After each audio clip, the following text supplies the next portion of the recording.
Hmm? Ah! Oh. Hello, Richard. I'm sorry, do we know each other? I'm the guy that killed your men. Heard some gunshots. Saw two men throwing a bag over a woman's head. Gave them a chance to throw the weapons down and walk away. One of them took a shot at me, and I defended myself. That's so. That's so. Your people know that you're telling me this. Ain't my people, boss. So if you got some kind of a truce with them, it ain't been broken. You're not a member of the Dharma Initiative, then what are you? Did you bury the bomb? Excuse me? The hydrogen bomb with Jughead written on the side. Did you bury it? Yeah, I know about it. I also know 20 years ago some bald fella limped into your camp and fed you some mumbo-jumbo about being your leader. And then poof, he went and disappeared right in front of you. He was ringing a bell. That man's name is John Locke. And I'm waiting for him to come back. So, you still think I'm a member of the damn Dharma Initiative? No. Guess I don't.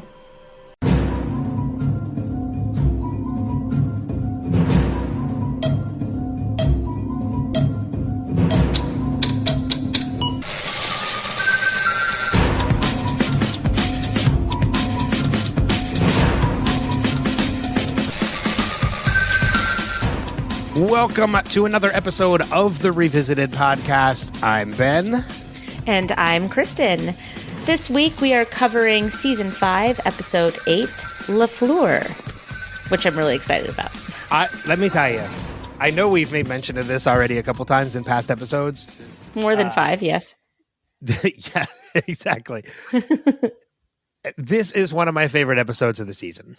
I love this episode. And I don't even really understand why. Well, I mean, I know my reasons why I love it, but compared to other episodes that we've gotten so far, this is a very low-key, not deep dive episode. Yeah, yes, but it's filled with a lot of heart. It's filled with, a couple of questions that you have, like, kind of nagging at you at the back of your head. It's you know what? It's just a good solid hour of television. Yeah, 42 minutes, but yeah, but with commercials. Yeah, that's true. Yeah. I mean, never mind. So I'm going to make a joke about whatever commercials were on at that time, but I know.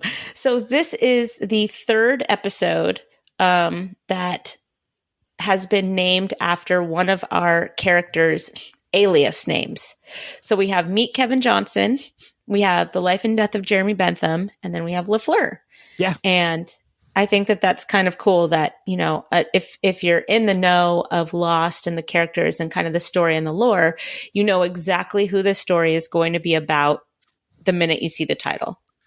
Well, not only that, but I love the fact that this is the first, you're right, this is the third episode that we have that's named after an alias of a character, but this is technically an alias of an alias. Right. Because Sawyer is not his name. Sawyer is an alias. But James is his name. Well, yeah, and he keeps the first name throughout all of the aliases. He's not James Sawyer. Ford. Isn't he James Sawyer? No, I think he's just Sawyer, isn't he? No, I think he's James Sawyer. Okay. I think on the island he was just Sawyer, like Bono or Cher or something like that. I mean, I might be totally wrong on that, and if I am, I'm... No, I think, isn't his real name James Ford? James Ford, yeah. Right. So, I mean, is Sawyer technically the first name he goes by? I got to look it up, because if I'm wrong about this... Well, what's interesting is that while you're looking it up, is that Fleur, which means the flower, it's a Creole name, and he takes homage to that from his mother, whose descendants were Creole. So he kept it about as truthful as he could to himself while still having an alias. Yeah. Which I find is very telling of how far this character has come since the very beginning of the series. this episode alone really shines a light on how far this character has come. Because Sawyer, this is the one episode that by the end of it, if you're not a fan of Sawyer as a character, there's something wrong. Well, yeah, maybe there's not something wrong with you. You put it better. Mine sounds a little degrading, but you put it better is that if you're not a fan by him by the end of this episode, you're not going to be. Yeah, right. You're just never going. And he's wonderful in this episode. And that's actually one of my main points is talking about Sawyer. So if you don't mind, I'm just going to jump right in here. Well, before we do that, let's just make mention real quick that this is a spoiler-full podcast. So we're bound to talk about stuff that's going to be coming up in upcoming episodes between now and the end. So if this is your first watch and first listen to us, just be aware of that. There's always the possibility of spoilers. It's not even a possibility anymore. At this point, we just say whatever comes out of our mouths. Yeah, that's pretty accurate. And I will say real quick too, looking it up, he's just known by the alias of Sawyer. It's not James Sawyer. It's just Sawyer. So yeah, just Sawyer, right. Like Bono. Yep. So, but go ahead. Just let's dive right in. Yeah. So, looking at Sawyer and how far he's come from the beginning of the series, I think one of the things that a casual viewer will miss is how smart Sawyer is. Now, we know he's conniving. We know he's clever. We know he's a really good con man, a professional con man. As he said in the beginning of the episode, he said, "I'm a professional."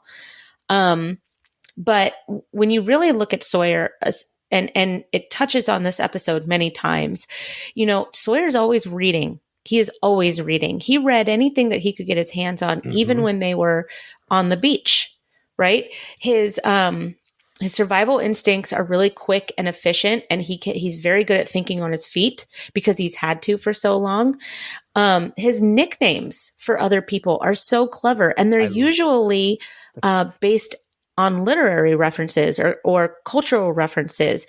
He calls someone Haas earlier, but then he calls Daniel Faraday. What did he call him in this episode? Plato. So and he has a couple of other different nicknames. I didn't write them down for some reason, but I remember them off the top of my head. He calls Daniel Plato. Yep. He calls Horace Haas. And he calls Miles. He calls Miles two different nicknames in this episode. He calls him Bonsai, which is kind of racist. Borderline racist. And then later on, he calls him Enos. That's right. That's one of my favorite ones because that pop culture reference comes from something that doesn't even exist yet in that time. It's a Dukes of Hazzard reference, which won't even hit the airways until 1979. Right. So it doesn't even happen until 2 years later. So he's calling him something that doesn't even exist yet. Yeah. At least where they are. It's not only that, but he just, he was able to talk down Richard by, basically telling him the truth. And Richard's mind is completely blown. And, that probably saved a lot of lives in the process. And I'm wondering, how that really changed the trajectory of the original history on the island. Well, it's really interesting that you bring that up because of the fact that there's a number of things that happen in this episode that kind of make you wonder because, for starters, like Daniel kind of changes his mind in this point at this point in time when he says like whatever happens is going to happen. Like whatever happens already happened. Like so do what you want at this point. But he's also kind of very lost at the moment because he's grieving.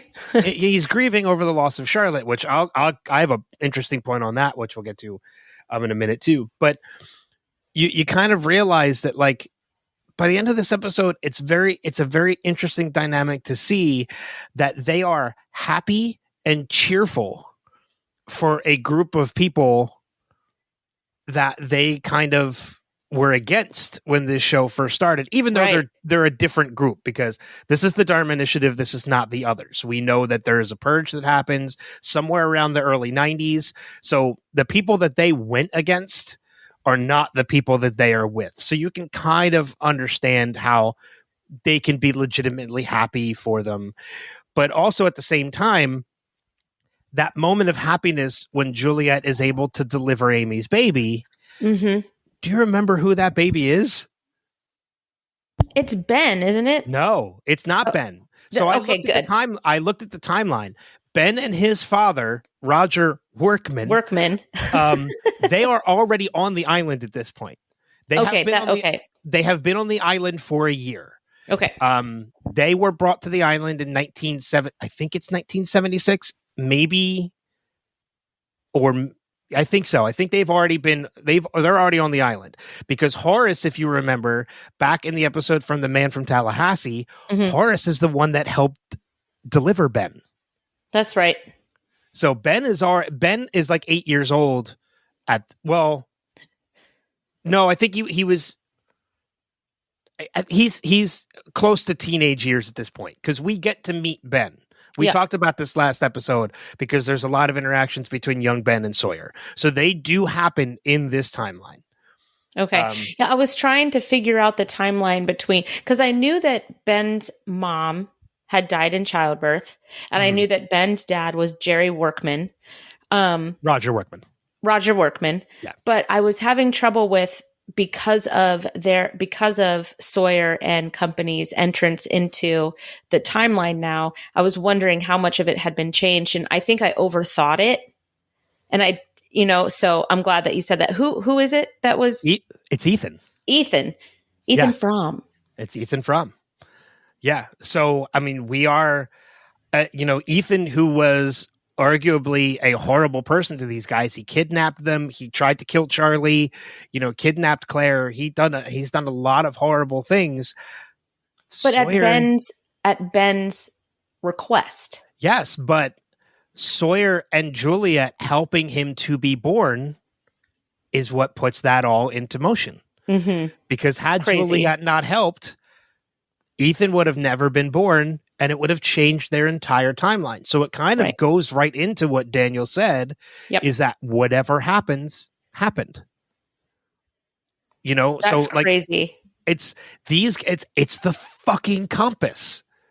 Yeah. I have that circle. I have in my notes, it's regarding Richard Alpert, but it goes right into what you're saying is, the never ending mind fuck of time and circle jerk. Like that's just what it should be called from here on out. Yeah. It's just, I mean, it's again, like it's very, we say there's not a lot of happened. Like this is a very lower key episode compared to what we've already gotten. But the stuff there is definitely stuff there, but most of it is surface level. We don't have to dive too deep as we have in past episodes. And, when you're going into a rewatch of this and that you're going to record a podcast on it, you want to look for the deeper meanings of what's happening. But I think what you're saying is right, is that we're getting introduced to the 1974-1977 timeline of the Dharma Initiative. And it's really nice to use Sawyer and Juliet and Miles and Daniel and Jin as kind of a vehicle for that. Yes. Yeah, exactly. And it's so fun seeing Jin just speak in English incredibly clearly. Well, especially since until I saw, I'm ashamed to admit, until I saw Hawaii 5-0 and realized that Daniel Day Kim really is an American and he just did really, really well at playing Jin. I just had no idea that he wasn't somebody who was a Korean who spoke English with like a Korean accent, Yeah. And it proves how good Daniel Day Kim is as an actor. He's an amazing believable actor. Like we talked about this before a couple episodes ago, how he was brought in. I don't know if this was on the podcast. This might have been in our talks beforehand, but he was originally supposed to become a new cast member on New Amsterdam. Right. We did talk about that last week. And then and then when the pandemic happened, they had to change things and he kind of got written off, and then they brought him back for the series finale. And I was really excited by that because I love him. I loved him in Hawaii 5-0. Yeah. I was really disappointed when his character left that show. and then he got picked up in that. And I think, if I remember correctly, I think there was some kind of announcement that he has been cast in something else. Oh, he's one of, I think all of these actors off of this show, they deserve everything good that comes to them in their careers, maybe except for Jack. I had to bring it back. It's been a while. Okay, no, he's not in. He doesn't have anything cast. He's kind of on hiatus. Maybe he's taking a break. Which means it's a prime time to get him on the podcast. Yay! Oh no, he does have some. I thought I saw him cast in something. He is in post-production right now. He is in all 10 episodes of Avatar: The Last Airbender. Oh, okay. He's a voice then, right? Is it? It's animated from what I... No, it's live action. Oh, it is? Yeah. It's a live action adaptation of the animated series. Oh, okay. So it's brand new then. It hasn't released yet. Got it. Okay. I thought it was a season for the animated series. No, it's a live action, which is going to be fun. I'm into seeing that. I'm not familiar with the series at all because I don't watch it, but I'll watch it because Daniel Day Kim is in it. Yeah, I love him. But no, you're right. Like anytime we see these actors pop up in other projects, it's always a lot of fun. And a lot of people will say, "Oh, is he from Lost? Oh, or is she from Lost?"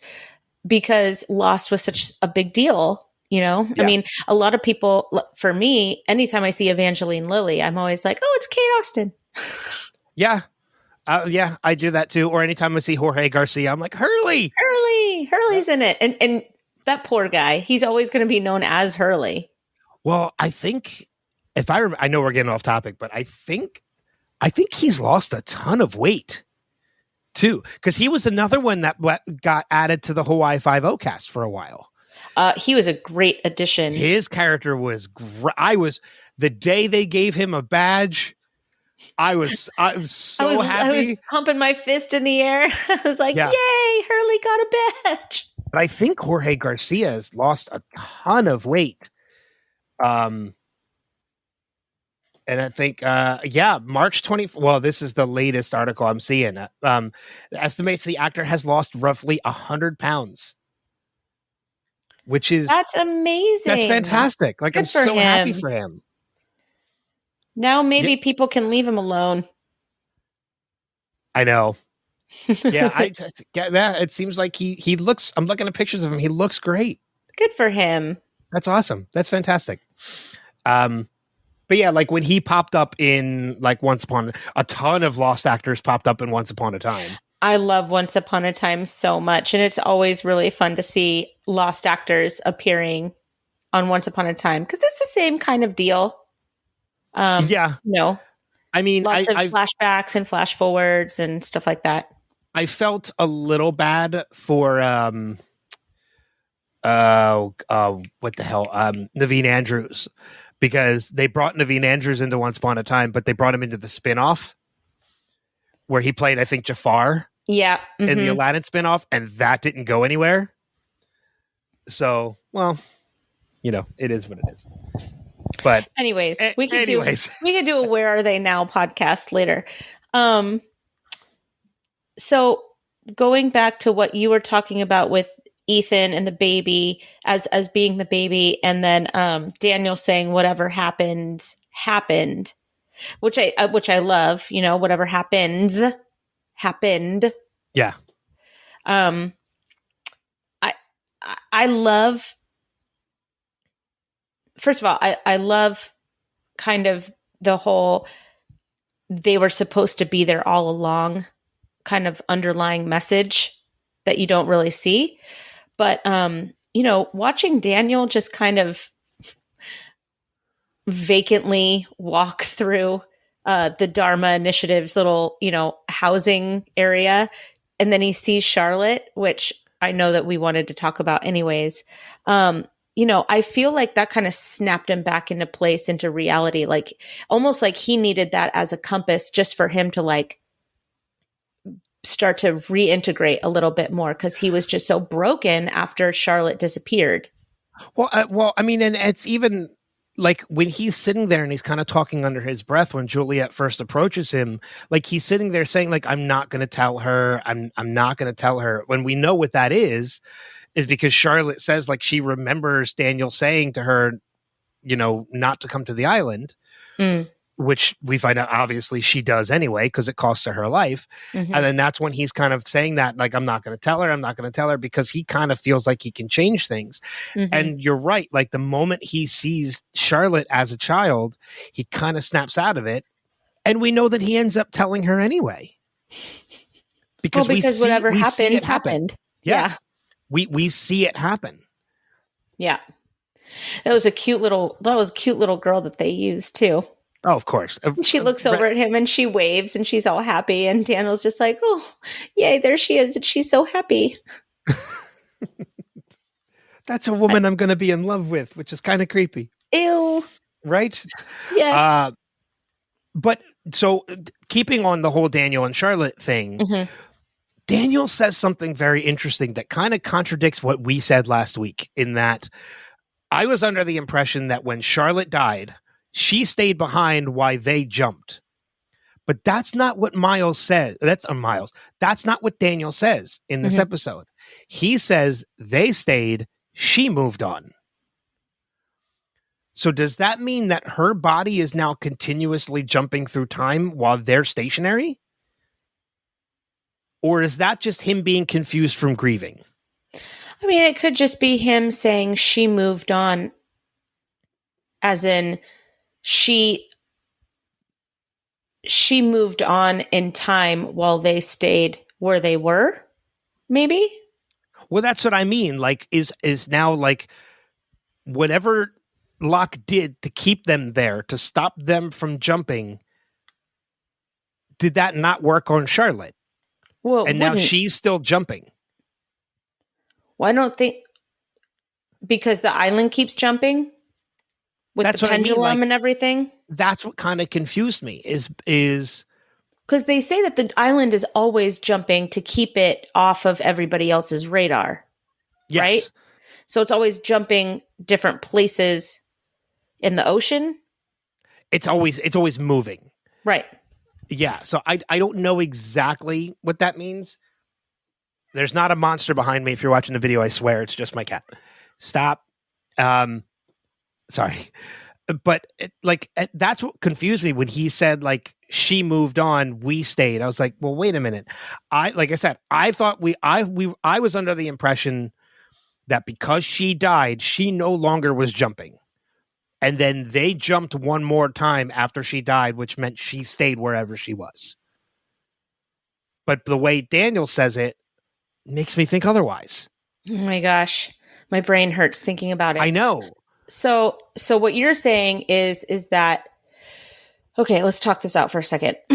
So the island is always moving in order to be invisible to the real world. So while it's knocked off of its axis with the wheel, that means that everybody's moving when the island is moving. And not just staying on the island in where they're supposed to be. And they're moving with the island, so they just kind of don't realize that they're moving with Which is why they're so disoriented. But why is time a factor? Well, maybe that's what knocks it off of its axis. Is maybe it's so okay, so if you think about the island moving, it's moving on one plane. So it's in the timeline. It's just moving to different places around, like literally on the planet. Mm-hmm. Right. So it's moving. I'm with you here so far. Is moving to different locations on the planet, which is what makes it hard to find. Mm-hmm. Knocking it off its axis added a third degree, meaning now it's not only moving on the planet, it's also moving in time. Okay. So then once it's back on its axis, that's just the time that they're going to stay in. But that doesn't mean that all the other times have not happened, because so when they were talking, so this is what, let's bring this into it as well. So Juliet and Sawyer are sitting on the docks toward about the middle of the episode and talking about whether or not Juliet's going to get on the sub or not. And he says, when you go, you're not going to know. Like, none of us are even like born yet, or maybe they were born, obviously, because it's 1974. But like, how do you think you're going to make it out there? However, if the island is stuck in a certain time, does that mean that the rest of the world is? Like, if she were to get on the submarine and leave, would that take her into 2010, No, 2007? They're stationary in their time now. Like, if they left the island in 1974 and moved to the mainland, they're getting to the mainland in 1974. Are you sure? Yes, because Daniel even says it. He says the record's no longer skipping. We're just not on the song that we want. No, I think that's everywhere. So here's the thing. I think. So how on earth did Jack and Kate and Hurley make it to the island in 1977? Because I know this is what's confusing about the whole thing. I think what happens is whatever energy is causing, because I mean, one of the other things that's tough to understand too is that if the island is off its axis and these guys are jumping through time, why is not everybody on the island jumping through time and it's just these people? Right. Because these people have a connection to this island. It's just never fully explained yet. Through the lighthouse, which is not explained yet until next season. Right. Right. So these characters have a deeper connection to this island that nobody else does. Not the others, not the Dharma Initiative. Nobody else has this connection to this island. Okay, so we touched on that last week because of the fact that Sun is not in the right time either.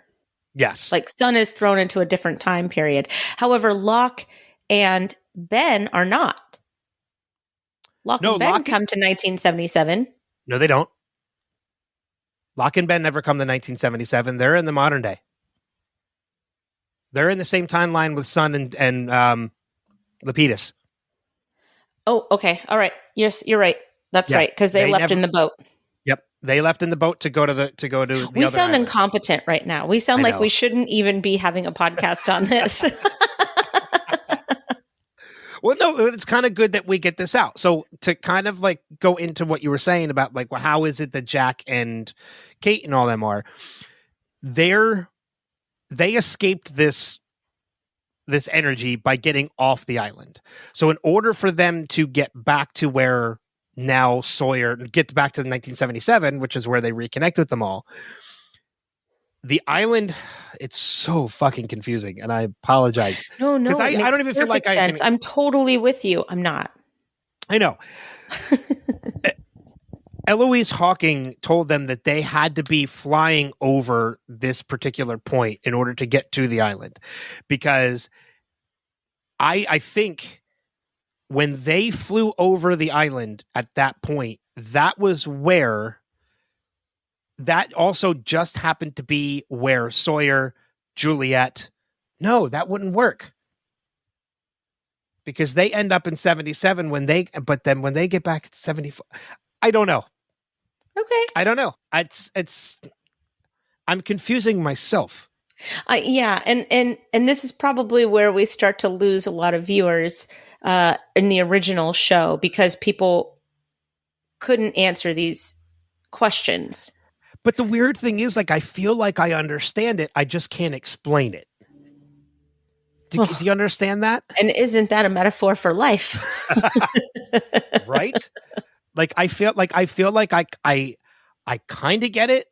I understand what's happening, but I just can't put words to help other people explain it. Well, it's kind of like you have to like unhinge your brain and just allow it to kind of all flow through as this is the story.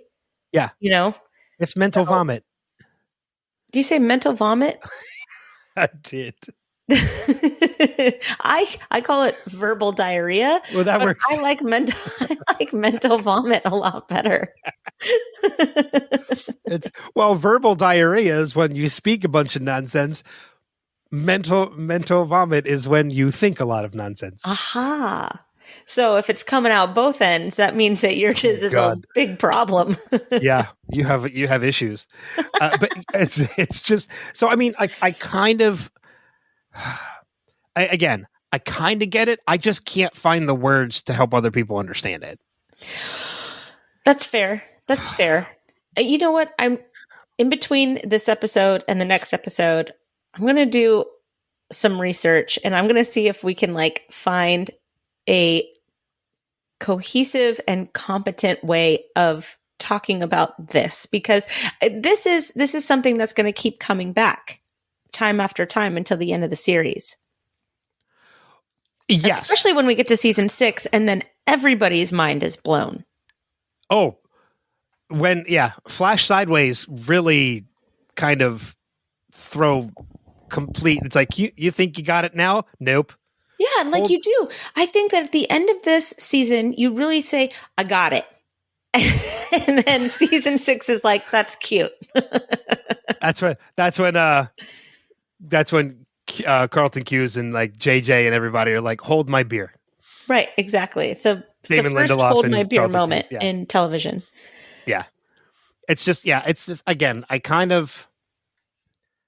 get it, but I can't explain it. But there are parts of it that I don't get. It's verbal barf. Right. And I mean, listen, the mental vomiting. The people that are still in the running for running. If you're still listening, thank you. The people that are still in the running for, the lighthouse, they are the ones that disappear from the plane and they are dropped into 1977. Mm-hmm. So obviously there's some sort of filter that happens, that, drops in the people that are still in the running and leaves everybody else out to crash onto the plane. Namely Sun, basically, she's the only one that's filtered out at this point. Ben is filtered out. I think that's significant. Was Ben ever really a candidate, though? As the current protector of the island, he should have been filtered through. He's self-proclaimed, though. He was able to talk to Jacob. Or who he thought was Jacob. Okay. All right. That's fair. And then we've got the man in black that didn't make it either. And you would think that he had a little bit more power.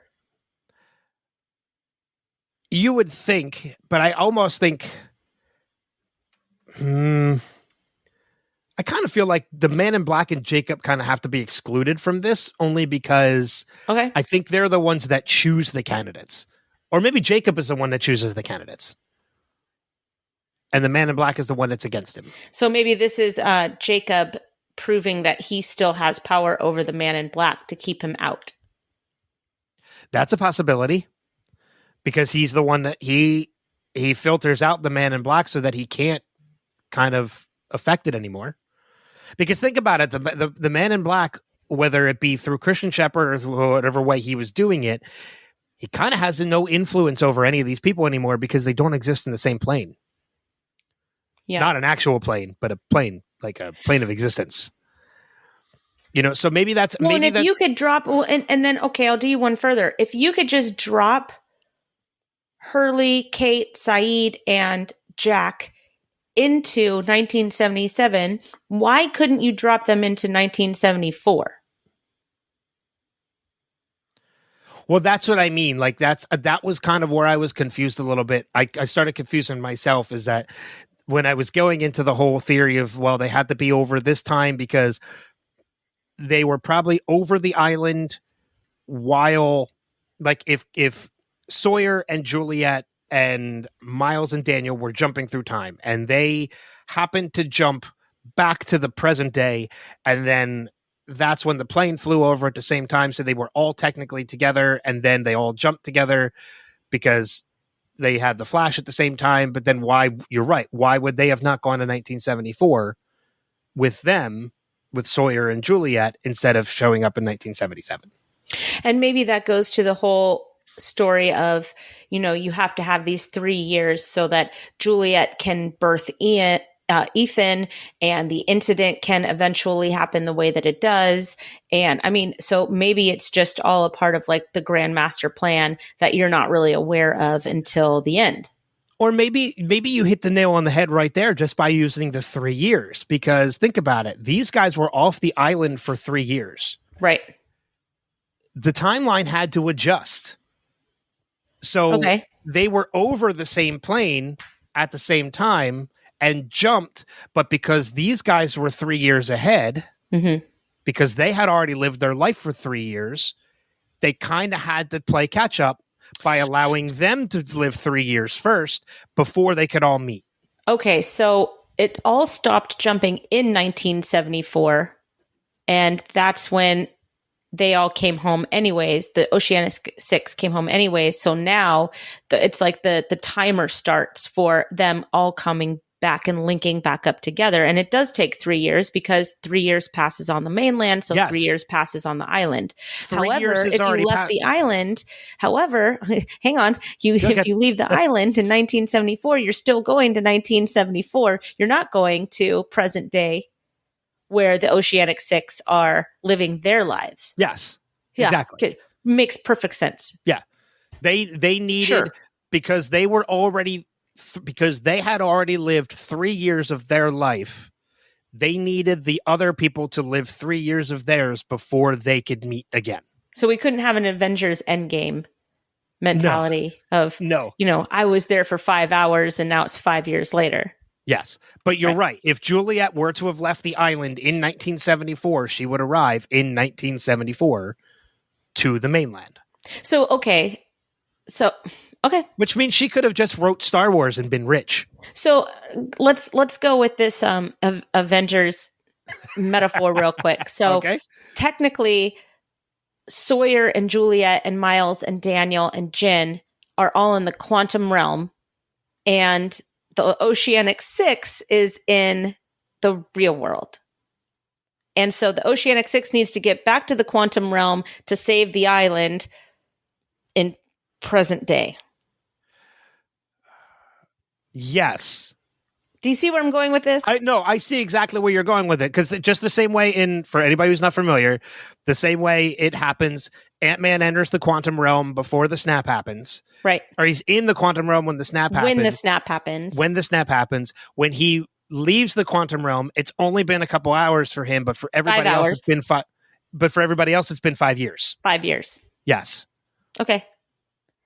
All right. That's a good analogy. I mean, I'm just trying to create a metaphor so that my brain doesn't break during this recording. Well, I mean, but that's just it. So Paul Rudd is my compass right now. So if they were all to have jumped to 1974 for Sawyer, Juliet, Jin, Daniel, and Miles. Should we call them the Survivors 5 or something like that, and the Oceanic 6? There you go. So for the Survivors 5, 6 if you count Charlotte, the Survivor 6 and the Oceanic 6. There we go. Okay. So for the wow, that's weird that there were 6 of each of them. I just thought about that. Yeah, but one's dead, so don't worry about it. No, it's down to 5. Well, same thing with the Oceanic 6 because Locke is dead. Ooh. No, because Locke was never Oceanic 6, but Aaron didn't come along. Oh, that's right. That's okay. There you go. Aaron didn't come along. So if they were all to have jumped back to 1974 for the Survivors 5, it would have only been a couple hours or to a day or two. We'll say 3 days. But it would have been 3 years to the Oceanic 6. Right. So that's why they arrive in 1977 and 1974 is because they needed to match. It had to be 3 years for each of them. Okay, yes. So time matches, but it's different time. Yes. It's ages. So time in the sense of the lapse of time in their life had to equate. Okay. Okay. No, I got it. It's less confusing now. So thank you, Avengers, for helping us come to this conclusion. Who would have thought Marvel would have helped us understand? Marvel helps me every day. So get your head right. Sometimes I just go on Instagram and I look for Chris Evans doing reels as Captain America just to feel better about the world. I'm sorry. I'm still on the get your head right. Have you, this is off the topic, but I'm sure you have if you look for these reels, but did you ever see the short reel where Chris Evans and Robert Downey Jr. talk about taking the last cookie? Yes. With and Elizabeth Olsen in the background? There. Yeah. Mm-hmm. Okay. Of course I have. That's on heavy rotation. Have you ever seen Chris Evans play with puppies? It's great. Oh, yes. Great. I've seen that too. All right. So I've already crossed off calling Miles Enos. We talked about Horace. He was the one that delivers Ben. So looking at that timeline too, I just had to reevaluate make sure. Readjust and make sure. So yes, it was Roger Linus and his 8-year-old son Ben come to the island in 1973.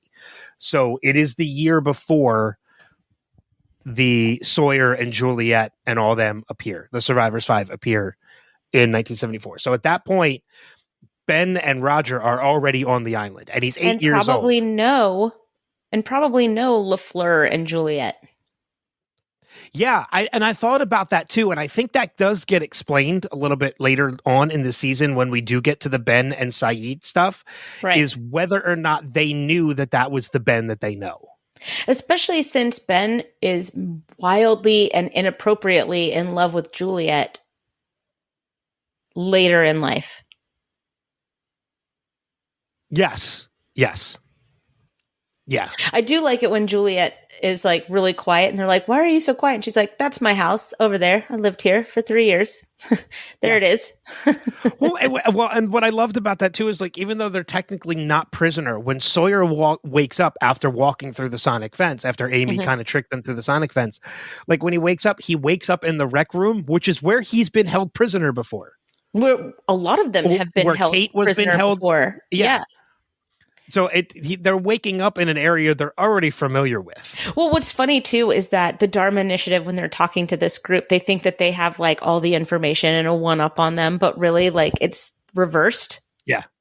You know? Oh, the scene where Sawyer is talking to Horace and he's giving them their backstory, how like he's like, he was the captain of the ship. They were on a salvage vessel. They were looking for the Black Rock. They were looking for Horace's ship. Not Horace. They were looking for somebody's ship. They were looking for the Black Rock. Right. But okay. I looked this up because it seems that the Black Rock was a ship that somebody was on. I thought it was Horace. No, the Black Rock is the ship where they get the dynamite. Right. Yeah.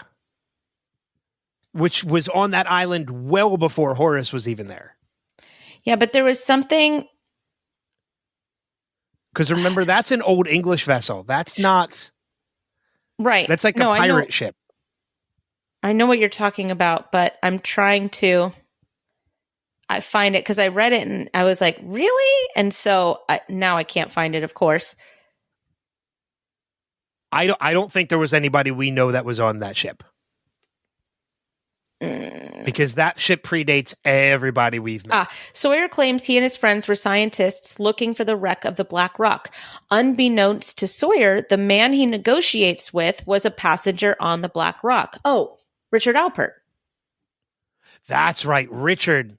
Yep. Yeah, but he never mentions the Black Rock to Richard. No, he mentions it to Horace. Right, but that's, I think, like kind of the irony of the whole situation anyways, is that his cover story relates to Richard's ship that he came to the island on. Okay. I just had to find it, read it, and clarify, or that was going to bother me. Okay. No, but you're right. And I was mistaken when I said nobody we know has been on that ship, and you're right. Richard Alpert was on that ship. Have we seen, I don't think we've seen that yet though. No. Yeah. We haven't seen that yet. So as a viewer, we don't know that that's the ship that he's on, but it makes you wonder because like Sawyer bringing up the Black Rock, Horace has to know that ship is on the island somewhere. Right. So that kind like, of how do you know about the Black Rock? How do you know about the Black Rock? It sells validity to Sawyer's story. Right. Right. Which Sawyer knows that. He's not dumb. As we have stated. Yeah. Yes. But that scene in particular, when he's negotiating, saying like they were on a salvage ship, they were looking for the ship, the Black Rock. Right. That scene is my second favorite scene in this episode, only behind him and Richard Alpert. Oh, see, for me, it's when Juliet successfully delivers a child. That scene is also amazing because there's pure joy on Sawyer's face. But you also know what the gravity of what that means because of everything she's tried to do for women on that island for years. And she's finally able to do it in 1977. Yeah. Which makes you wonder, because they even say Sawyer even says it to Juliet to convince her to do the C-section is, well, what if whatever it is that causes this to happen hasn't happened yet? That's true. So what is that thing that happens? Is it the incident? That's what I'm thinking. Right. Is that there's something because of the incident, right? Which we get to at the end of the season is what causes this reaction so that women can no longer give birth on the island. Yep. Yeah. Well, let's talk about your favorite scene. Let's talk about what your favorite scene is Richard and Sawyer, right? And Richard. Yeah, let's talk about that scene because that's a great scene. It is a fantastic scene, and I love the fact this kind of dives even deeper into what you were saying about like how smart Sawyer is. Mm-hmm. Like he's a con man. He thinks on his feet. He's very quick about it. He can come up, like the whole time, like he's probably developing this backstory as he's talking. Yeah. He's bringing up the Black Rock. He's bringing up the salvage yard, how they on their way to Tahiti, because he knows Tahiti is relatively close because that's where they ended up after they got up. Well, actually, no. He's not one of the Oceanic Six, so he wouldn't know. He would have to know somehow. He's using what he's learned. He's using what he's learned on the island so far. And so he's a great con man because he uses nuggets of truth to weave together his story to make it believable because he's smart and he's a good observer. So and I was just going to say, that's what I love about Sawyer in this scene is that you're right. He uses nuggets of truth to make up a lie. But in this instance with Richard, he's using those nuggets of truth to tell the truth. He chose truth. He chose truth over conning. Because he knows that Richard will believe it. Mm-hmm. Which is one of the reasons why I loved this scene as much as I did. Because this is Sawyer being legit truthful for probably one of the first times we've seen. Yep. Well, he can be. Because he's talking to a guy that he knows personally hasn't aged in decades. And is heavy on eyeliner. Guy, yeah. He's like, oh, talk to the guy with the eyeliner out there. I love that he brings that up. Because that's always been a running joke about the character. Right. And the fact that he goes meta and he actually brings that up. That's total fan service and I don't care. Yeah, I don't care either. It's the best kind of fan service ever. It's fantastic. But that whole scene, like when he's like, when he just throws it out there, he's like, did you bury the bomb? And that catches him off guard, which means that Sawyer is now in the leadership seat. Yeah, he's in control. And that's Sawyer right there. He knows that if he can gain control of the situation, the conversation, whatever it may be, then he's going to continue to have the upper hand at all times. Mm-hmm. That's Sawyer. Yeah. Gosh, I love Sawyer. He's incredibly smart. And not only does it buy them trust with Horace and the Dharma Initiative, it buys them time. 2 weeks that eventually turns into 3 years. And well, that's the other irony, the great irony is where Horace says in 1974 to Sawyer, you're not Dharma material. And 3 years later, he's head of security. He's head of security for Dharma. Yeah, right. Exactly. Not only is he head of security, but Jin is security, Miles is security. They're all security. Right. Because they happen because they weirdly know the ins and outs of this island that they just happened upon. Yeah. And but I mean, I find it very charming's not the proper word, but endearing maybe that it's been 3 years and he has still not given up hope that he can find the others. Right.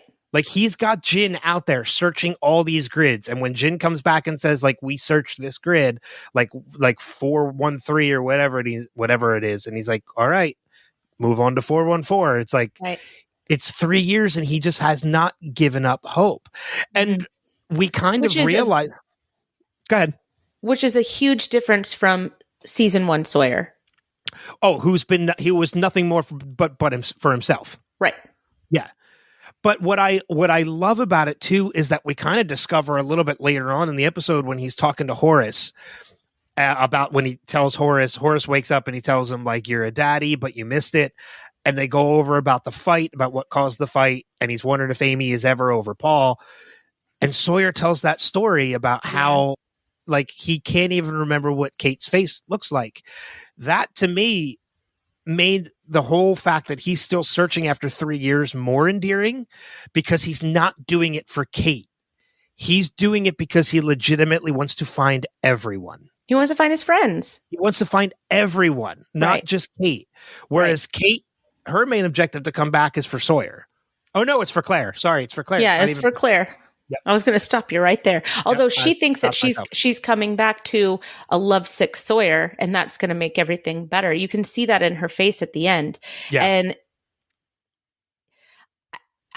I'm glad that I don't fully remember this, but I'm pretty sure that Sawyer, while he looks conflicted, he is deeply and madly in love with Juliet. That's not going to change. Nope.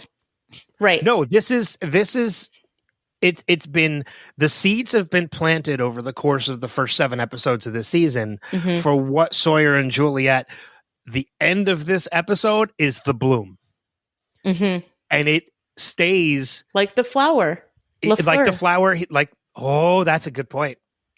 But one of the best things about this is that even with Kate's return, that never diminishes. Like his relationship with Juliet is stronger than anything he ever had with Kate.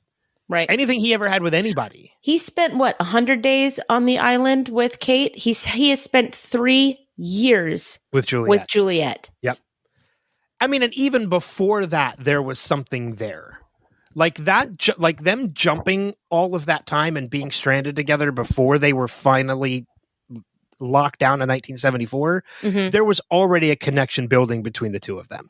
Yeah, because and they had each other's backs. That was just what I was going to say. Sorry. I'm jumping all over you today. I'm so sorry. No, it's totally fine. He knew that Juliet had his back. Yes. And that was enough for him, for there to be a connection. That's all he ever wanted. That's all he ever wanted in life. Well, because Kate was never that for him. No, Kate used him as second choice the whole time.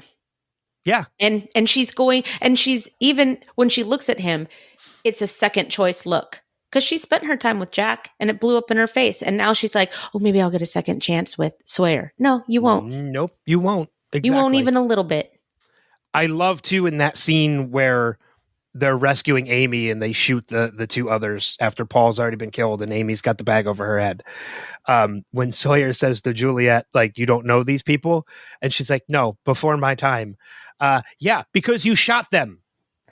That's why they're before your time. You won't ever get to meet them because you killed them before you ever had the chance. Before future you ever has the chance to meet them because you killed them. Yeah, it's this 30 years before, buddy. Yeah, it's the damn compass. It's the circle. You've never met them because you killed them before you ever had the chance. But I don't think they know what year they're in at that point. No, they don't. Right. So it's kind of establishing where they are. She says before my time, which means, okay, we're in the past. Yeah. Because it's not until they see the Dharma jumpsuit on Paul that they kind of realize we're not in our time. Right. And then that's when she says, like, no, it's in the past. Or I before my time. Yeah. Yeah. But, and it's weird to me that and I'm jumping around because it just made me think of the island. When they jumped in time one more time after Charlotte had died. So Charlotte dies, then they jump in time one more time. And do they jump again where Charlotte died before it stops?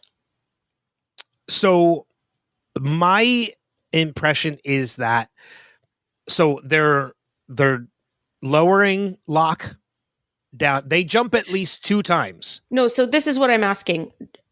So, okay, they jump in time at the Orchid Station and they see the big statue at the Orchid Station, or did they see the big statue where Charlotte died? No, they see the big statue along the beach. They can look up and see the statue because the statue is fully there. Okay. It's no longer just a foot.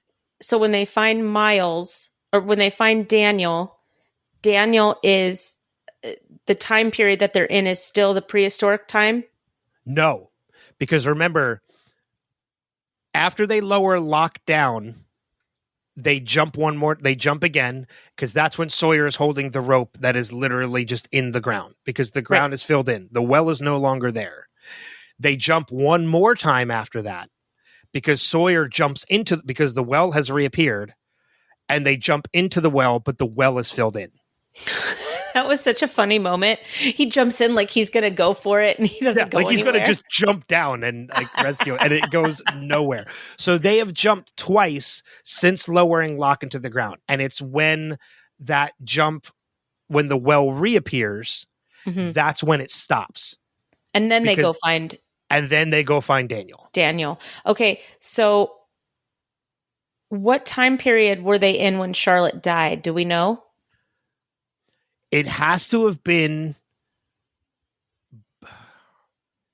I ask because I'm wondering why Miles didn't feel Charlotte's death there. Well, because the death didn't happen at the Orchid. They go and find Daniel. That's what I'm saying. But he was always able to walk over like graves and know what happened to people. Well, I don't know. That's a good point. You know what I'm saying? Yeah. That's a good point. Because, what makes it confusing as to trying to determine where it happens in the timeline is because the well is there, and then the well is there again 2 jumps later. Once it's not filled, and then the other time it isn't. So now we know that the time it's filled in is 1974. So the question is, did somebody dig out the well later after 1974, and then that's the time they were in, or was the well filled in? That's what kind of makes it confusing, because if the well is dug out, my impression is that the well was probably filled in. Well, no, because the well was operational, or it was a well, because Ben was able to go down it. Yes, but when Sawyer jumps into it later, 2 jumps later, it's filled in. Right. So the question is, Ben, not Locke. Ben went down the well and unhinged the wheel, and then Locke went down the well. And Ben did not go down the well. Ben went through the Orchid. That's right. Okay. And was there a well? I don't think it's even seen. Yeah. Okay. Ben went through the Orchid. Ben did not go through the well. It's like that damn compass. So it's kind of hard to determine where they were at in the time and on the timeline when Locke goes down, because it's a question of, well, did somebody fill that well in, or did somebody dig that well out? Mm-hmm. If somebody dug the well out, then it was post 1974 that John Locke went down. If they filled it in, then it was pre 1974. Okay. So, but that's never explained. That's never revealed. So we don't really know. But then again, to your point about Miles being able to sense that stuff, that kind of gives accreditation to what Daniel said about how Charlotte moved on. Miles might not be able to feel it because Charlotte's body was never left behind.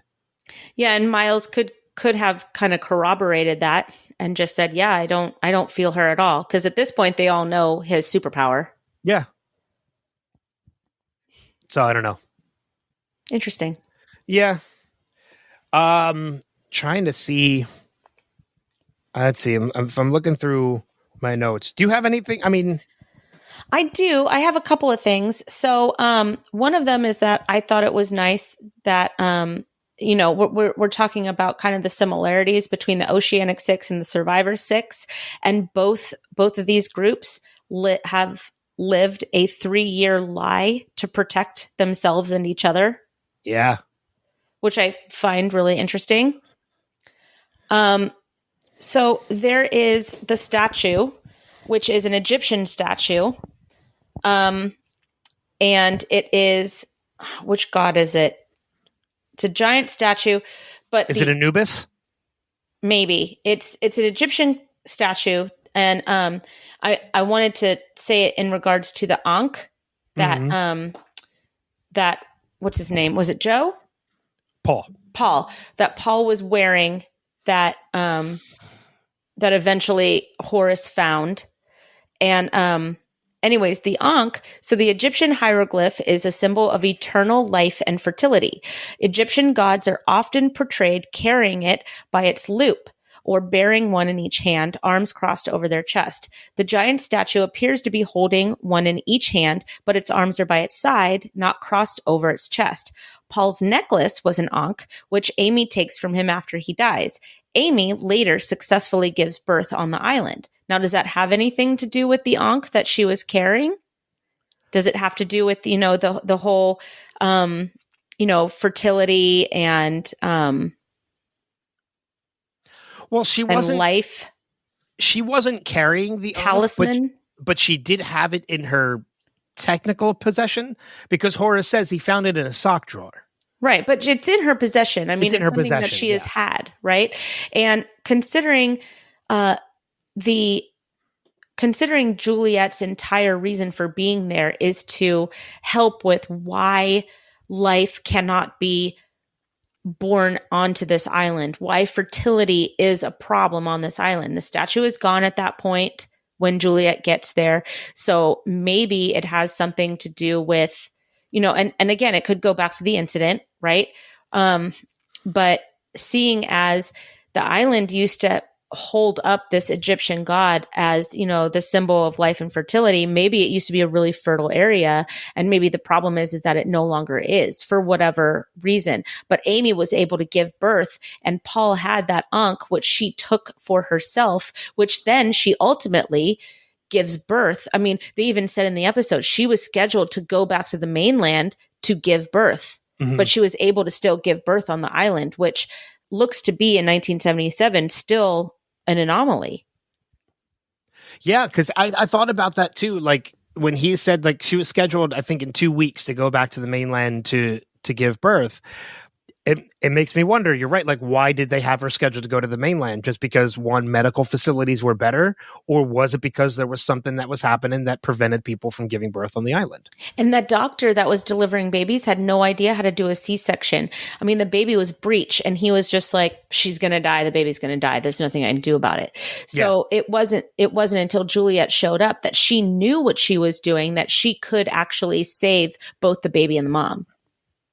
Yeah. So I don't know.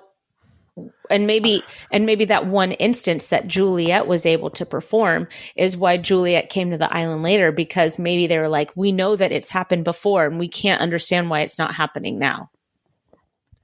It's interesting that you bring up that statue and that possibly being the reason why this is happening is because the fertility of the island has gone away, maybe along with the statue. Mm-hmm. Because we have seen that statue already. Right. Well, we've seen the foot of right. the statue. We haven't seen the statue in whole. Until we saw the backside of it this episode. And it's not the last time we're going to see that statue. No. It's going to come into play, which I'm interested to see because I forget. Of course, I forget. But I'm interested to see how that plays into the rest of the story as far as life and fertility goes on the island. Well, and also because of the fact that is the foot still exists in the present day. Mm-hmm. And we find out a little bit later on, that is where a certain somebody is. Right. They are in the foot of that statue. So it'll be, for anybody that's listening to us week by week, like put a pin in that in your brain and we can all come back to it later. Yeah. I'm curious to see. Yeah. Cause again, there's a lot of stuff that I forget. Right. Which I like. Me too. Yeah. I like that we're at a point in the show that it's fun to rediscover these things. So, but that also brings me to another point too, in that when they maintain the truce and Richard tells Sawyer like, well, I still need something to present to my people. Why take the body of somebody who's dead? Maybe that's where Paul was supposed to go.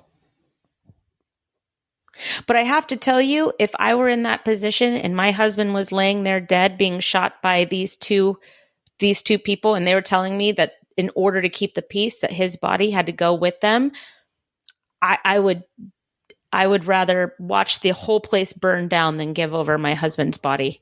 I don't know that I could do it. Oh, I completely understand that too. Like I completely get that. It was kind of weird to me that Amy was so willing to go with it. But if you've been living under that kind of circumstance for a while, maybe it just becomes easier to understand. And that's a circumstance that I don't ever want. I'm just remembering something that I totally forgot about in pertaining to the Black Rock. Mm-hmm. And it happens this season. Mm-hmm. In the season finale of this season of the incident, the part 1, that is the first time we meet Jacob. Because that is the scene with Jacob and the man in black playing chess on the beach. Whenever I see that actor in anything anymore, Jacob. He's Jacob. I'm like, oh, Jacob's in it from Lost. Jacob. Well, I remember while they're sitting on the beach playing chess, and they have that whole conversation. When they look out into the water, the Black Rock is in the water. Mm. The Black Rock is approaching the island. Can't. Yeah, I'm excited. I'm excited for this season for sure, especially since I don't remember it as clearly. But I'm just going to stay with this Egyptian statue for one more thing. So the Grateful Dead, which is a band that I personally love, is very alluded to in this episode. So I'm going to read a little thing. So Phil and Jerry, brownie-eating 1970s hippies, seems to be reference to Phil Lesh and Jerry Garcia of the Grateful Dead. Rosie may be a reference to the reoccurring symbol of roses in Grateful Dead songs and art. In the Grateful Dead Ramble on Rose, the protagonist's name is Rose. The name of the band Grateful Dead has been attributed to this quote from the Egyptian Book of the Dead. We now return our souls to the Creator as we stand on the edge of eternal darkness. Let our chant fill the void in order that others may know. In the land of the night, the ship of the sun is drawn by the Grateful Dead. Okay. So I think that there's a lot of kind of foreshadowing in that. If they're going to use kind of the Grateful Dead and the Egyptian gods and the Egyptian Ankh and the foot where Jacob is eventually going to be in. So we are returning our souls to the Creator, who could be said it's Jacob, for this island.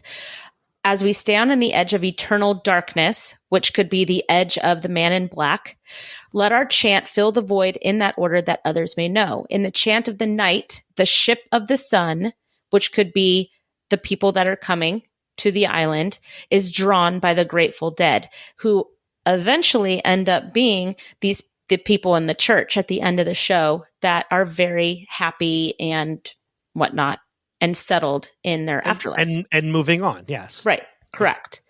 So I just thought, I came across that and I thought that was, if it is in fact kind of like a connection that the showrunners are making, that the writers are making, because there are some, the Geronimo Jackson has a lot of Grateful Dead hippie stuff to the art and it's the 1970s. There's a lot of tie dye. There's a lot of free love, free peace, elements to it. Having all of this set in the 70s to kind of go with that, Grateful Dead mentality, that hippie mentality, that one love mentality, and then tying in the Egyptian gods, especially as we get into the storyline of the temple. I just find that to be kind of cool if that's just kind of like a nugget of what they're coming from. Yeah, I mean, it's interesting for sure, especially being able to relate a Grateful Dead song to what's happening in the series. And it also kind of makes me wonder too, like if that's the reason why, because at this point, Richard Albert it's not distinguished yet. It's not determined yet in the series, but like while they are referenced to as hostile indigenous people, they are legitimately the protectors of this island. They are working for Jacob to protect this island, and they see the Dharma Initiative as the outsiders that are coming in. They're the hostiles. They're the hostiles, exactly. Correct. So it's kind of cool to look at this interesting dynamic that Dharma believes they're doing good, but they think the others are the hostiles, which makes me laugh that like they call them indigenous people, but Richard Alpert shows up wearing like this silk purple shirt and black slacks. Like he looks damn good for an indigenous person. His hair's all cut. Yeah, he's got eyeliner on, eyeliner. I mean, like that's indigenous. All right. But he's also had a lot of time to build up that wardrobe. It's so like I love seeing, and that it's a dynamic. more modern wardrobe than it is a 70s wardrobe. Yeah. He looks modern. He looks like he jumped back in time with the others. Correct. Or with the Survivalist 5. Because if he was set in that time, he would have had longer hair. He would have had a more those laid pants back. would have been bell bottoms. Well, he would have had at least an untucked shirt. Yeah. He's got a timeless look. It's kind of weird, but I like seeing that dynamic in that like these guys are considered hostile indigenous people, but they're legitimately the protectors of this island. They were there first. They're working for Jacob, who we know is on the side of good. And then they see the others as the hostile people who came in and are taking over, even though I don't really think there was any malice or hostile intentions when they came to this island. They legit just came to study it. You know, it's interesting how that dynamic exists, but there's really no need for that dynamic. These are two groups that could coexist with each other. Well, and that's without a truce. But that's also kind of the underlying basis of Jacob and the Man in Black. They could coexist together. They could get along together, but they choose to war against each other, and they're using the people of the island to play at their war. Yeah. Which is also, you know, as somebody who has recently read all the Percy Jackson novels, that's what the ancient gods did. They played at war by using the mortals of the world to war for them. Well, I mean, and in all fairness, too, the war between the Man in Black and Jacob is, and we'll find this out later as we get to there, again, spoilers, but that's more of a, well, mommy loved you best kind of. Yeah, it always goes back to the mom. I get it. Yeah. Mom is the reason that everything bad and good happens. That war, the war between the two of them kind of comes because the Man in Black looks at Jacob and says, well, mommy loved you best. Like that's right. And that's that kind of a Jacob and Esau story from the Bible. That's where a lot of theologists, whatever, say that that's where you know, Christianity split off into the Muslim religion. Okay. So, and again, if I'm saying that wrong, please don't come at me about it, listeners, because I don't know much about it. It's just stuff that I have lightly read, and if I'm wrong, I am totally fine with it. I just want to say to all the listeners at this point that if you are still listening after all of our mental vomit from earlier, verbal diarrhea. Thank you. Thank you. Yeah. And thank you for sticking with us, because all 12 of you that are listening to us. We confused ourselves earlier on. Oh no, our numbers are going back up, and I love it. Oh, thank God. So people are coming back, and I'm so thrilled with that. I only have one more note. I don't know what else you have. No, that was it. That was it. I had that saved though. That was my top note, was because I love the Grateful Dead so much. So anytime the Grateful Dead is mentioned in anything, I get really excited. I only have one more note. It's very quick, and I'm sure you'll get a kick out of it too. One of my favorite things in this episode was right before Sawyer gets the phone call about about discovering the others. We see Juliet and Sawyer in bed together, and Sawyer is the little spoon. I know, but they're so cute. I know. We've talked about this in the past, and it's other than the fact of Jin and Sun, who are a beautiful but heartbreakingly tragic love story. So are Juliet and Sawyer. I know. But they are one of my favorite relationships on this show. In over the span of most television period, Juliet and Sawyer are up there for me. I love Juliet and Sawyer. I love Jin and Sun. There's some really, really epic love stories in this series. Well, they are one of my tops. But I do have a current new favorite. I know who it is, but for people that haven't watched, we'll just leave that be. Well, it's going to be my recommendation for the week since it's my week, but I won't go into spoiler details for it. That's okay. It'll be my recommendation too. Oh, there we go. Yeah, I don't care that it's not my week, but I'll let you talk, of course. That's fun. Of course. Cool. So that wraps it up then for episode 8. Episode 9 is Namaste. Namaste. Yes. Season 5, episode 9, Namaste is the episode we're going to be talking about on the next episode of this podcast. But as always, we encourage you to go to the website, revisitedpod.com. That's where you can find links to all the social media, where to subscribe, how to leave us feedback, whether it be email form or in voicemail form. And on that note, of course, we have a voicemail from our buddy Steve. Yay. Which I assume is more live Steving. And I'm totally fine with it. Yep. So I look forward to it. I do too. It doesn't feel like a complete episode if we don't get it. Yeah, right. He messaged me the other day. He's like, "Hey, have you guys recorded yet? Life's been kind of hectic." I'm like, "You're good. You got time."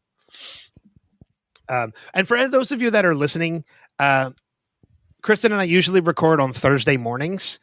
And the episodes always drop on Monday. So that always gives you like 3 to 4 days to send us in feedback for the next episode or for whatever. And even if you're late, we'll still play it or read it. Yep. Any episode. Doesn't matter. But let's get cheesecake recipe. Ooh, I'm especially if it's an air fryer cheesecake recipe. I'm dying. Give me a non-dairy, gluten-free cheesecake recipe, please. I will take that non-dairy gluten-free cheesecake and I will throw it in the garbage. Throw it in the mail for me because I'd love it. Well, I could just put it in a box and send it to you because God knows it's going to stay good because there's nothing good in it to go bad. Oh, shut up. Just play Steve's voicemail. All right. Here's our voicemail from Steve. Hello, Ben and Kristin. This is Steve, and this is going to be for Lost Season 5, Episode 8, Fleur. One of my favorite lines of the show. I think you can let go of that now. Oh, Juliet, ever the Sawyer Whisperer. Oh, is that the statue that they saw that had the 5 toes? But they only saw the foot, right? So the well hasn't been dug yet, or it's not? I don't understand. Whoa, okay. 3 years later for Sawyer, Juliet, Jen, and I can't remember the guy's name. Who is this actor playing Phil? I know him from something. Oh, I forgot she was in this. That's Jack Bauer's wife from 24. Amy. I don't remember the actress's name, though. Okay, now they're going to show us how this all got set up 3 years earlier. Miles. Juliet just said his name, Miles. In here, the Sawyer... Joyer. The Juliet Sawyer relationship is starting. He says, "You got my back?" She says, "Absolutely." Oh, no, she wasn't Jack's wife. She was just another CTU person. Are they going to bury him? Do they have shovels or anything? I guess we're just supposed to yada yada that they were able to bury these bodies. I forgot. Is this how this episode goes 3 years earlier, 3 years later, throughout the whole episode? I'm getting emotional. Juliet got to deliver a live baby. Oh, Sawyer's showing off his con man skills, throwing the black rock in there. Okay, I have a theory. My theory is this. I think the island is constantly moving, but only when someone spins the wheel does it dislodge and time go all wonky. And then somebody's got to redo the wheel to make time not go wonky. But the island is constantly moving. Oh, and Daniel sees little, Catherine, not Catherine. What was her name? Charlotte, that's who it was. So Horace gives him 2 weeks and he ends up getting 3 years. Juliet, you know you're going to fall for that smile all the time. Oh, this Juliet Sawyer love story just chokes me up every time. And because I know where it's going to go.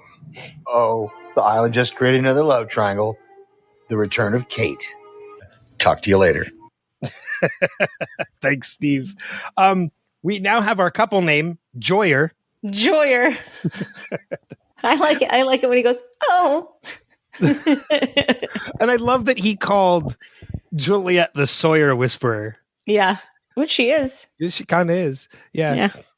But I mean, they balance each other out. They really do. And I know like Steve said like, oh, the love triangle. And I'm like, no, I don't really think it ever gets to that. Nope. Sawyer really has Sawyer has eyes for nobody other than Juliet at this point. Like, so Kate has no influence over Sawyer any longer. Kate has no chance. Nope. And I love that Steve was kind of on the right track of what we were talking about like the island is constantly moving, but the wheel knocks it out of time, not just out of the wheels in the sky keep on turning.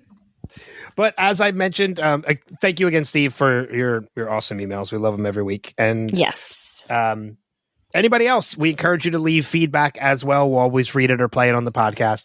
Revisitedpod.com is where you can go to do that. Recommendation for this week before we get out of here. You and I spent a good amount of time talking about this. I was lucky enough to be on the podcast, the Cast of Us, to talk about this episode. And I kind of feel like that even if you don't watch the show or you've never played the game, this episode can kind of stand on its own for what it is. Mm-hmm. And my recommendation for this week is, usually we recommend like a whole series. I'm recommending an episode. Mm-hmm. Episode 3 of The Last of Us on HBO. It is long time. Long time. It is quite honestly, I posted this on Facebook. I mentioned this on the podcast. I honestly think it is one of the best. It is one of the most beautiful and emotionally charged episodes of television I have seen in a very long time. It is a perfect episode of television. There are very few episodes that are perfect. For me, it's up there with No Sanctuary by the Walking Dead.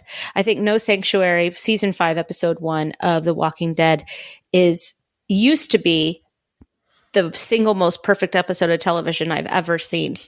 Again, you can watch that as a standalone as well, I think. And this is another one of them. 2 totally different episodes too, by the way. But I'm just talking about a perfect episode of television, a perfect hour. This is up there. It's an hour and 15 minutes long, but the meat of the episode is about 45 to 50 minutes of the episode. And that is what we're kind of relating to. It's something that you can literally remove from this episode and put it on its own. Mm-hmm. And it is just as beautiful. It's just as emotionally charged. Nick Offerman not only deserves an Emmy nomination, he deserves the fucking win for this episode alone. So good. I honestly do think he's never been nominated before. I think he's going to get his first nomination. I think he might even get his first win from this. Murray Bartlett is also fantastic, but Nick Offerman's performance is it's a whole nother level. Yeah. Yeah, absolutely. Whole nother level. And he's doing a small tour. I already have tickets. I was going to buy us tickets. Do you want to go? I do. Are you going to come up for it? I might. If you buy us tickets, I'll sell my ticket. Well, where did you get tickets? Let's talk about that later. Okay. Yeah, because I'm actually going to try and get him on my Wilhelm podcast to promote the show. I think you got to wait. Yeah, he's a hot commodity right now, so probably not going to happen. Doesn't hurt to try. Right. So, I mean, everybody loves Ron Swanson. This is a completely new arena for Nick. And at the same time, still kind of Swanson-y. There's elements of Swanson in there. Yeah. He is the manliest man that ever did man. That's so funny. Oh, you know what? And just for the sake of it too, just because I'm on a Nick Offerman kick. His comedy special, American Ham, is fantastic. And he's in another movie where he kind of it's another dramatic role for him, but it's a dramedy, so there's a lot of comedic elements to it too. It's a movie called Hearts Beat Loud. Mm-hmm. I made mention of this on the Cast of Us too, but it's with him and Kiersey Clemens, where he plays a dad of a daughter who is like incredibly musically talented, and we get to see his Nick's musical chops in that as well. He's an incredibly talented and he has a really fun Instagram account. His Instagram account is funny, and if you've never read the greatest love story ever told, or listened to the audiobook, it's him and Megan Mullally's book together. It's fantastic. I love those two. It's so good. Their entire quarantine pandemic time on Instagram was them just being goofy and making puzzles together. They did a podcast together during the pandemic. Yeah, I got to listen to that. And it was the two of them. I think it ended when the pandemic happened. It was before the pandemic. Yeah, it would have had to have been before the pandemic, because it was the two of them together with their guest in their bed.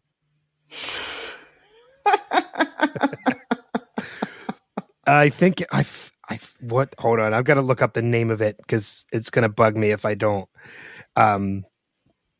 Nick Offerman. Because it had it's called In Bed with Nick and Megan. Okay. It's 43 episodes. Oh no, it had to have been during the pandemic because it's September 14th. It couldn't have. Oh no, you know what? I think their guests were on Zoom while they were in bed. That's okay. That's okay too. I think that's what it was, because it started November 11th, 2019, and then the last episode was on September 4th, 2020. I did our first video recording podcast of this podcast in bed while sick. Yes, you did. But I mean, like, I'm looking at like the guests are like Bill Hader, Jenna Fisher, Will Forte, Lisa Kudrow, Vanessa Bayer, Nick Kroll, Andy Richter, Jack Black. They have a lot of great guests. Ted Danson and Mary Steenburgen. It's great. There's 43 episodes. They never did a second season, which is kind of a shame. So you don't have to worry about them still putting out new episodes as you're getting caught up. But it's a fun listen because the two of them together are just fantastic. Awesome. So, any final notes for this before? No, I'm good. Cool. So yeah, definitely check out The Cast of Us if you're watching The Last of Us on HBO. A lot of great new podcasts coming from Podcastica.com, by the way, which this is a part of. This podcast is a part of that network, as well as being a spinoff of my Wilhelm podcast. But they're doing a podcast on Poker Face right now, which I haven't started. Cast of Us obviously is the big one right now. There's a bunch of other ones. Just go to Podcastica.com and check them out. There's something for everybody over there. There is literally something for everybody over there. Yes. Whether it be Star Wars, Yellowstone, trust me, just go check them out. Oh yeah. And we mentioned it last week. We got a little delayed, but you and I are doing recording on Everything Everywhere All at Once for It's Showtime, folks, on Podcastica. Yes. Which we are recording at the time you're hearing this will have already been recorded. But at the time we're recording this, it's tomorrow for us. So can't wait to talk about that movie. Can't wait to rewatch that movie. Yeah, me too. So that being said, thank you for being a part of the audience, for liking, subscribing, watching, whatever it is that you do. Please go online and leave us a review if you can. It obviously helps. And subscribe to us on all the socials. Revisitedpod.com is where you can find all that, to reiterate that again. But season 5, episode 9, Namaste next week. But until that time, we'll see you guys further on down that rabbit hole. Take care. Bye. Namaste.